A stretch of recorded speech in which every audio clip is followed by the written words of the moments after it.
Hello everyone. आज के इस वीडियो में हम लोग जानेंगे टेम्परेट साइक्लोन के बारे में। इससे पहले वाले वीडियो में हम लोगों ने ट्रॉपिकल साइक्लोन को जाना था। आज हम लोग जानेंगे टेम्परेट साइक्लोन क्या होता है, कहाँ पे ये आता है, कहाँ कहाँ पे इसका डिस्ट्रीब्यूशन है वर्ल्ड मैप में, और फिर हम लोग इससे रिलेटेड कॉन्सेप्ट्स को जानते हुए एयर मास क्या होता है, फ्रंट्स क्या होता है, उन सब को भी जानेंगे। क्योंकि ट्रॉपिकल साइक्लोन तो वाटर के वार्म होने से होता है, लेकिन टेम्परेट साइक्लोन का फॉर्मेशन फ्रंट्स के कारण होता है। इसलिए इसको जानने से पहले हम लोग को एयर मास, फ्रंट्स, इन सब को जानना होगा। ठीक है, तो चलिए स्टार्ट करते हैं। टेम्परेट साइक्लोन जानने से पहले सबसे पहले जानते हैं वायु राशि या एयर मास क्या होता है।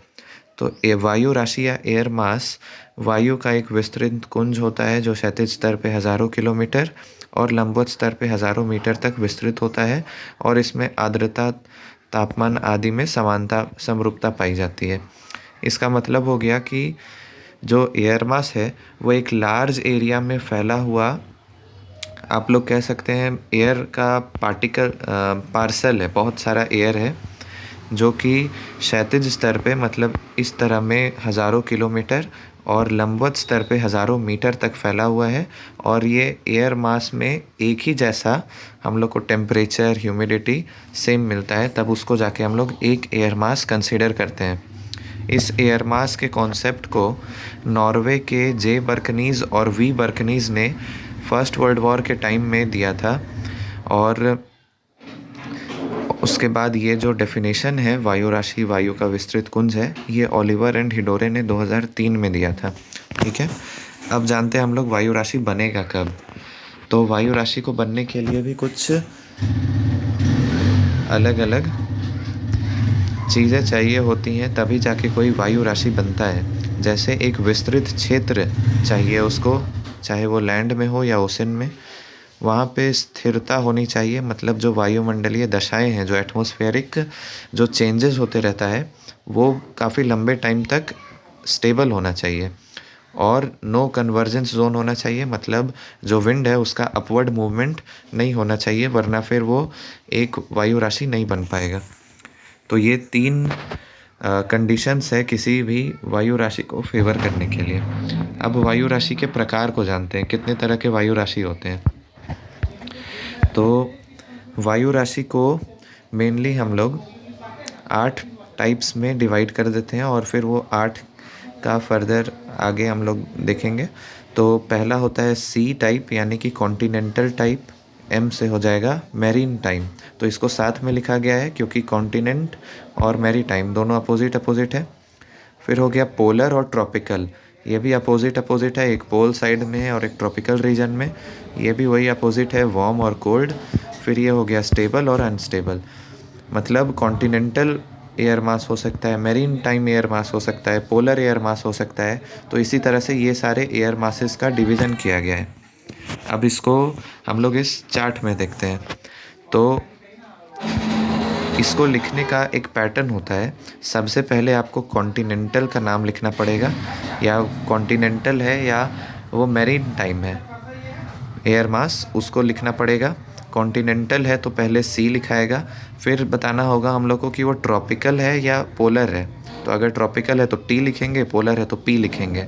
उसके बाद हम लोग को बताना पड़ेगा कि ट्रॉपिकल है तो वार्म होगा ही, ठीक है, और वार्म होगा तो स्टेबल है कि अनस्टेबल है, उसको भी बताना पड़ेगा हम लोग को। तो देखिए उसी का डिवीज़न यहाँ पे किया गया है, continental tropical warm stable, continental tropical warm unstable.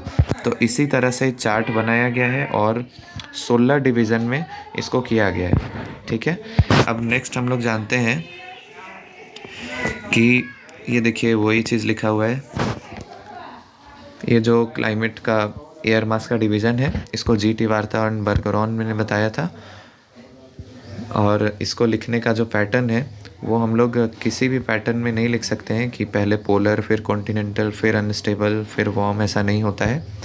इसका एक डेफिनेट पैटर्न है, पहले कॉन्टिनेंट आएगा, फिर ट्रॉपिकल है या पोलर आएगा, फिर वार्म या वार्म है या कोल्ड है वो आएगा, फिर स्टेबल अनस्टेबल आएगा। ठीक है, अब हम लोग जानते हैं एयर मास का कहाँ कहाँ पे डिस्ट्रीब्यूशन है। ठीक है। तो एयर मास का डिस्ट्रीब्यूशन हम लोग को पहले तो पोल वाले रीजन में मिलेगा, इस साइड में।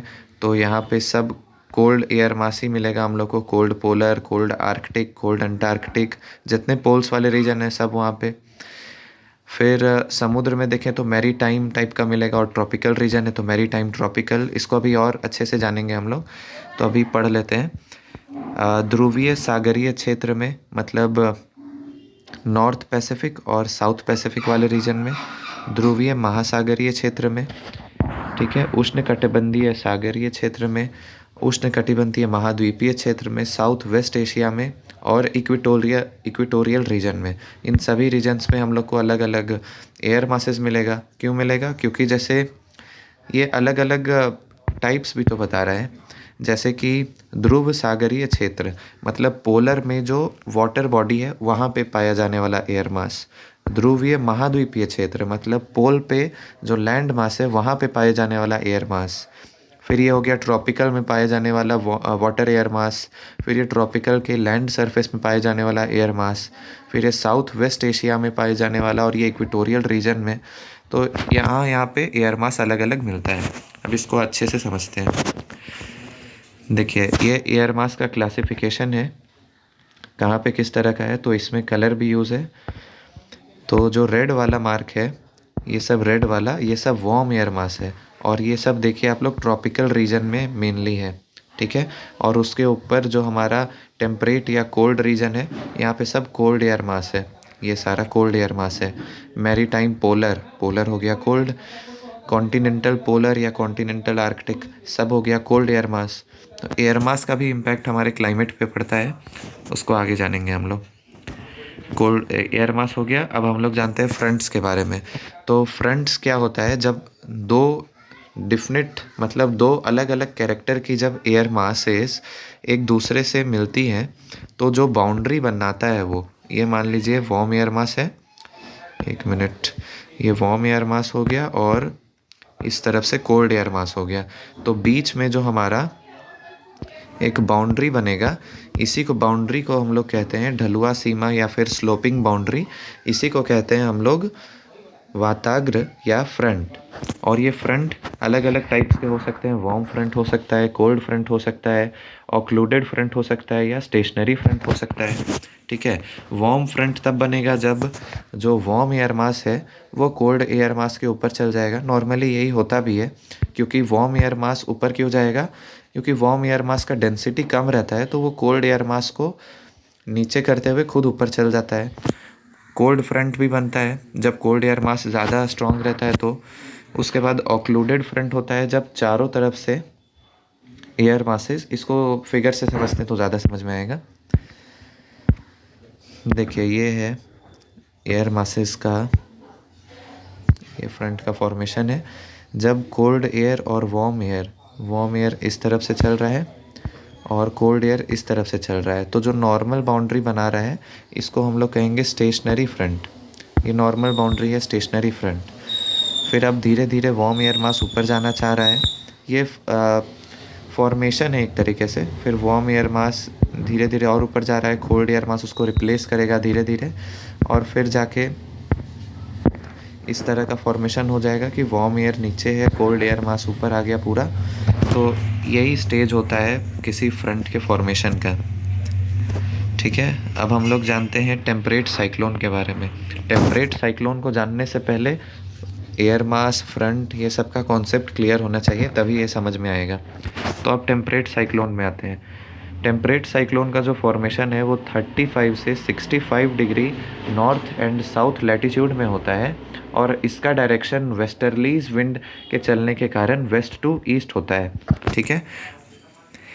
इसके अलग अलग टाइप्स होते हैं, जैसे कि डायनेमिक साइक्लोन होता है, थर्मल साइक्लोन होता है, और सेकेंडरी साइक्लोन होता है।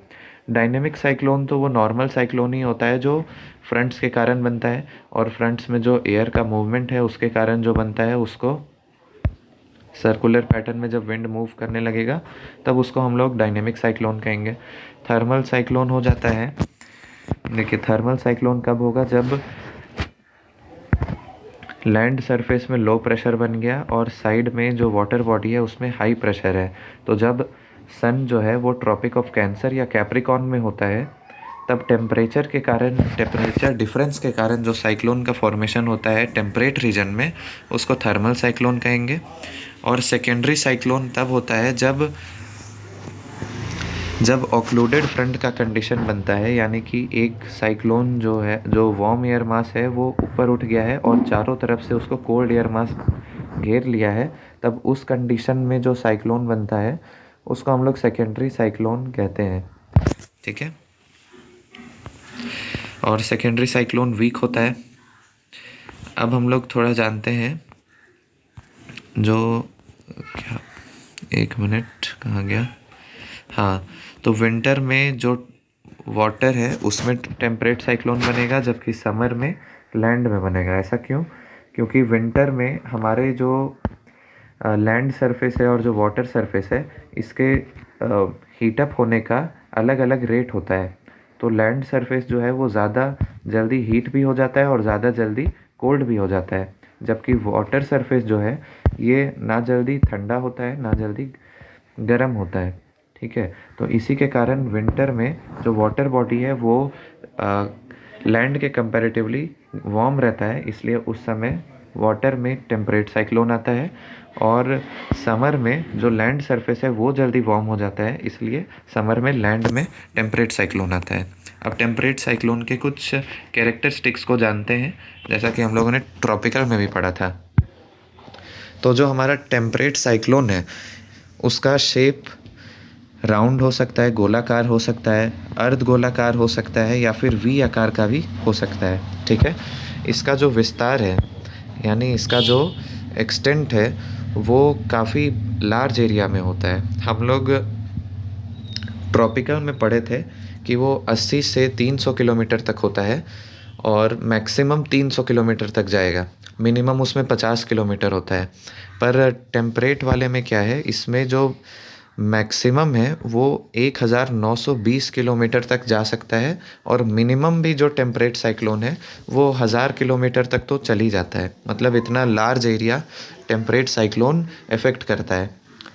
ठीक है, अब इसमें रेनफॉल का बात करें तो जब वार्म फ्रंट या कोल्ड फ्रंट बनेगा तभी रेनफॉल होता है, अदरवाइज़ रेनफॉल नहीं होता है।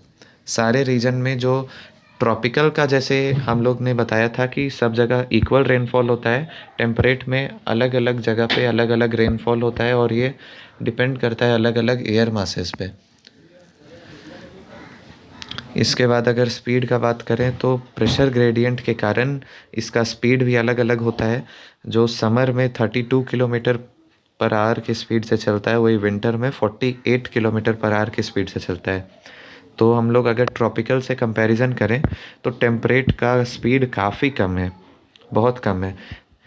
तो इसको हम लोग कह सकते हैं कि काफ़ी लार्ज एरिया में है और कम स्पीड से है, तो ये कम डिस्ट्रक्टिव भी होगा।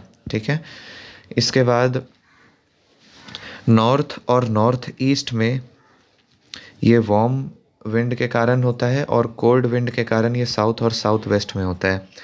और टेम्परेचर का बात करें तो नॉर्थ और नॉर्थ ईस्ट में लो टेम्परेचर और साउथ वेस्ट में हाई टेम्परेचर होता है। तो जहाँ पे लो टेम्परेचर होगा वहाँ पे यानी कि वार्म विंड चल रहा है, और जहाँ पे हाई टेम्परेचर होगा वहाँ पे यानी कोल्ड विंड है, स्टेबल कंडीशन है। ठीक है, अब हम लोग जानते हैं कि कहाँ कहाँ पे आता है टेम्परेट साइक्लोन। तो हमारा टेम्परेट रीजन जो है वहीं पे आएगा टेम्परेट साइक्लोन, इसलिए इसका नाम रखा गया है। तो नॉर्थ अमेरिका के जो साउदर्न पार्ट है इस तरफ में हम लोग को टेम्परेट साइक्लोन देखने को मिलेगा। ठीक है, नॉर्थ अमेरिका के सियारा नेवादा के ईस्टर्न पार्ट में, Canadian mountain, Rocky mountain, Colorado के पास, ग्रेट लेक के पास हम लोग को टेम्परेट साइक्लोन मिलता है। उसके बाद नॉर्थ पैसिफिक ओशन में एशिया के तरफ और नॉर्थ ईस्ट के तरफ मिलेगा, गल्फ़ ऑफ मैक्सिको में मिलेगा, एप्लेशियन माउंटेन होते हुए आइसलैंड के तरफ बारिश कराता है, वहाँ पे इफ़ेक्ट करता है। फिर आइसलैंड से लेके नॉर्वेजियन सी, बेरेंट सी वाले रीजन में, मतलब पूरा नॉर्थ और नॉर्थ वेस्ट यूरोप भी इफ़ेक्ट करता है टेम्परेट साइक्लोन। फिर यूरोप में अगर बात करें तो बाल्टिक सी, बाल्टिक सी, मेडिटेरियन सी के पास वाले रीजन में भी टेम्परेट साइक्लोन होता है और ये इसी टेम्परेट साइक्लोन का जो असर है वो साउदर्न हेमिस्फेयर के ओशन पर भी देखने को मिलता है। यानी जहाँ जहाँ पे टेम्परेट रीजन है वहाँ पे टेम्परेट साइक्लोन का फॉर्मेशन होता है। तो आई होप आपको समझ में आया होगा टेम्परेट साइक्लोन क्या होता है। इससे हम लोगों ने जाना कि फ्रंट क्या होता है, एयर मास क्या होता है। तो सारे कॉन्सेप्ट को समझते हुए हम लोगों ने लास्ट में टेम्परेट साइक्लोन को समझा। Thank you.